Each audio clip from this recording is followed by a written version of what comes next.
Hello, my beautiful souls. Welcome sa ating tarot reading sessions. Keep in mind, general reading po ito. Maring mag-resonate, maring hindi. Kunin nyo na lang po kung para sa inyo and leave the rest. Maring mag-shift energies or magkabaliktad ang sitwasyon. Kaya kayo na pong bahala kung saan kayo nakalugar sa reading natin. Okay?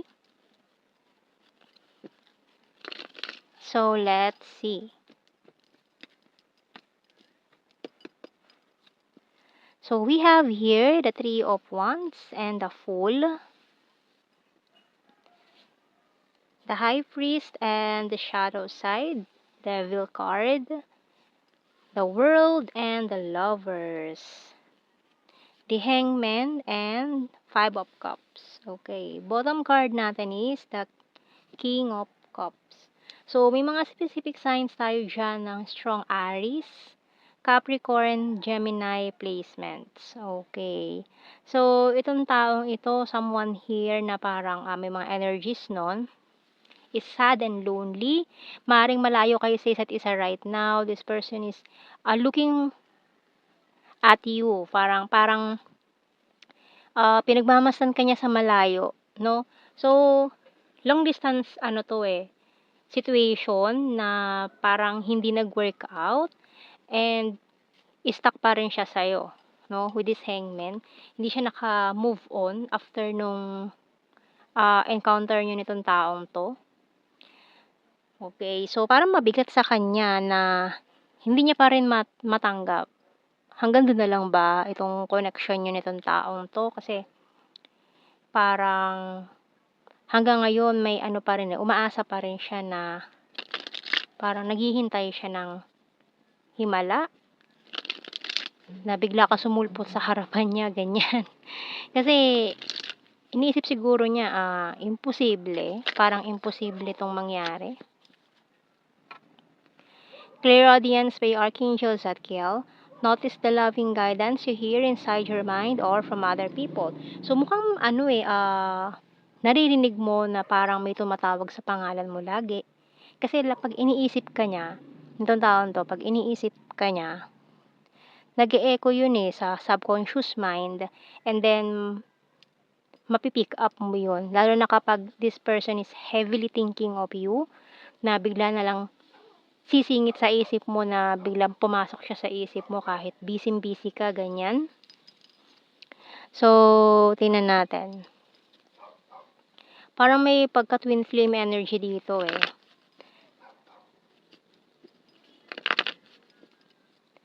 Marami ding hadlang sa inyo nitong taon to, specifically sa religion, culture, language.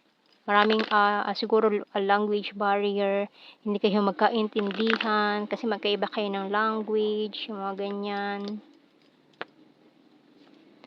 Sweets, traffic lights, coins, shovel, mountain, and telephone. Okay. Bottom card, camera.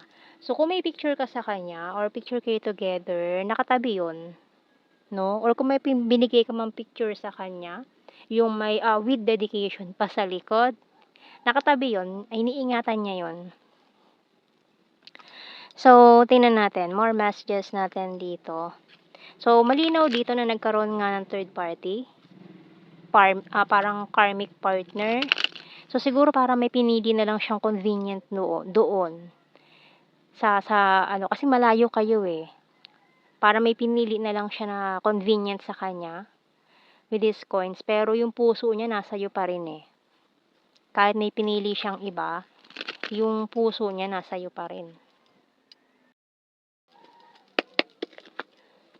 You're the fairest of them all. See? Parang feeling niya ikaw yung wala na masihigit sa iyo Nasa iyo na lahat ang gusto niya. Pero dahil nga para kayong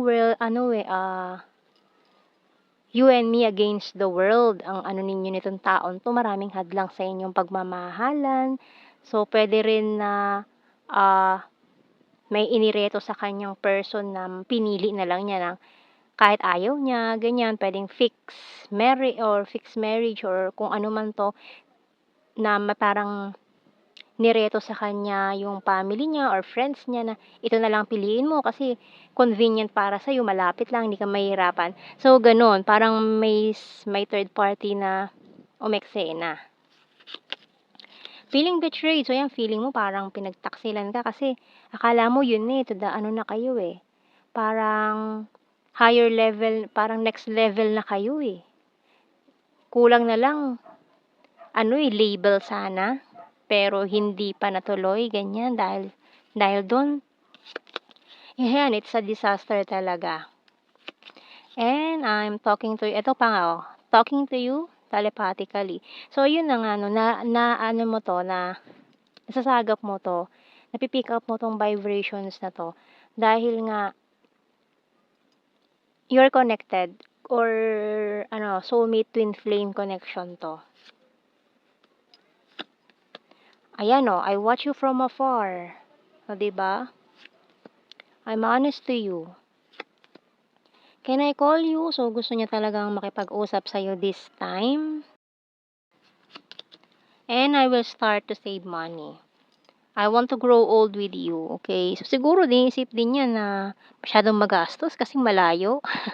Gano'n, di ba? Ang hirap ng travel, masyadong magastos sa biyahe, ganyan. So, marami talagang hadlang sa inyo nitong person na to. Pero kahit kailan, hindi ka niya nakakalimutan. Okay, so tingnan natin more messages natin dito. Parang may naghihintay din siya ng right timing.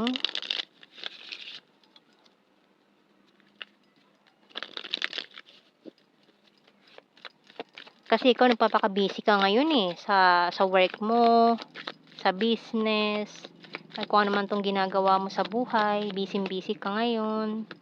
I left you before you could leave me. 'Di ba? Inunahan ka. I want to tell you how I feel. Confessions.